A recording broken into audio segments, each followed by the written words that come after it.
you woke up this morning thanks to the alarm on your smartphone, or if you like watching videos or playing games on your tablet.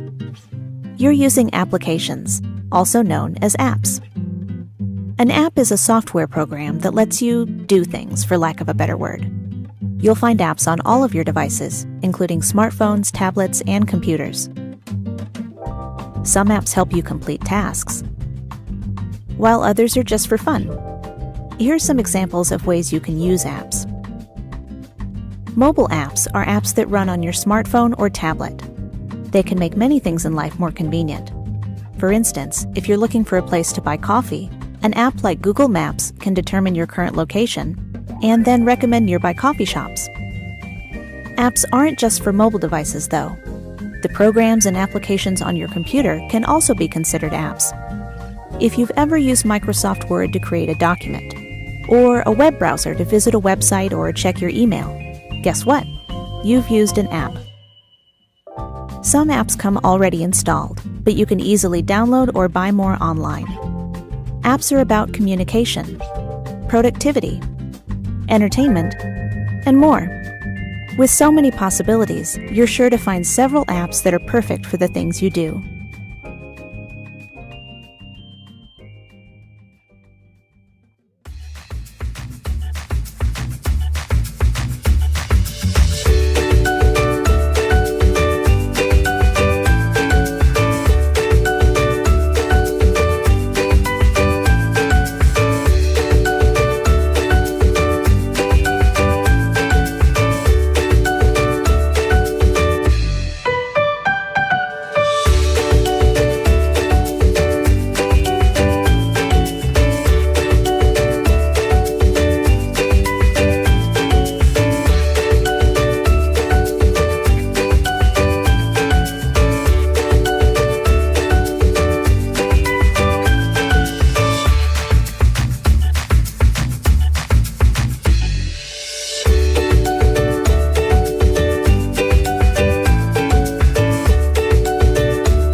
The World Wide Web, where you're likely watching this video, is used by millions of people every day for everything from checking the weather, ordering food, and chatting with friends, to raising funds, sharing news, or starting revolutions.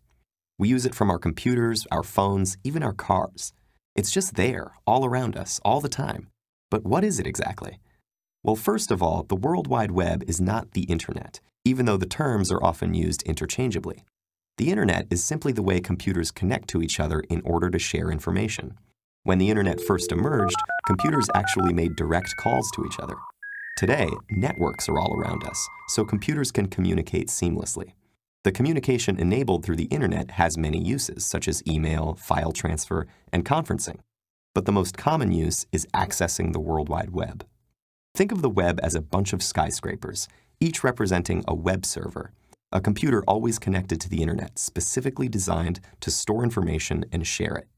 When someone starts a website, they are renting a room in this skyscraper, filling it with information and linking that information together in an organized way for others to access. The people who own these skyscrapers and rent space in them are called web hosts, but anyone can set up a web server with the right equipment and a bit of know-how. There's another part to having a website without which we would be lost in the city with no way of finding what we need.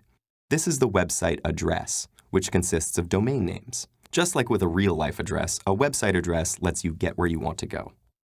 The information stored in the websites is in web languages, such as HTML and JavaScript. When we find the website we're looking for, our web browser is able to take all the code on the site and turn it into words, graphics, and videos. We don't need to know any special computer languages because the web browser creates a graphic interface for us. So in a lot of ways, the World Wide Web is a big virtual city where we communicate with each other in web languages, with browsers acting as our translators. And just like no one owns a city, no one owns the web. It belongs to all of us. Anyone can move in and set up shop. We might have to pay an internet service provider to gain access, a hosting company to rent web space, or a registrar to reserve our web address.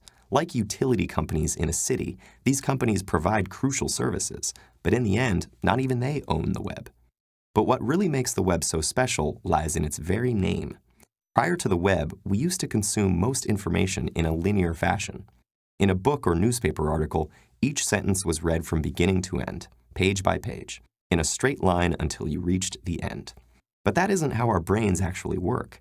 Each of our thoughts is linked to other thoughts, memories, and emotions in a loose, interconnected network, like a web. Tim Berners-Lee, the father of the World Wide Web, understood that we needed a way to organize information that mirrored this natural arrangement. And the web accomplishes this through hyperlinks. By linking several pages within a website or even redirecting you to other websites to expand on information or ideas immediately as you encounter them, hyperlinks allow the web to operate along the same lines as our thought patterns. The web is so much a part of our lives because in content and structure, it reflects both the wider society and our individual minds.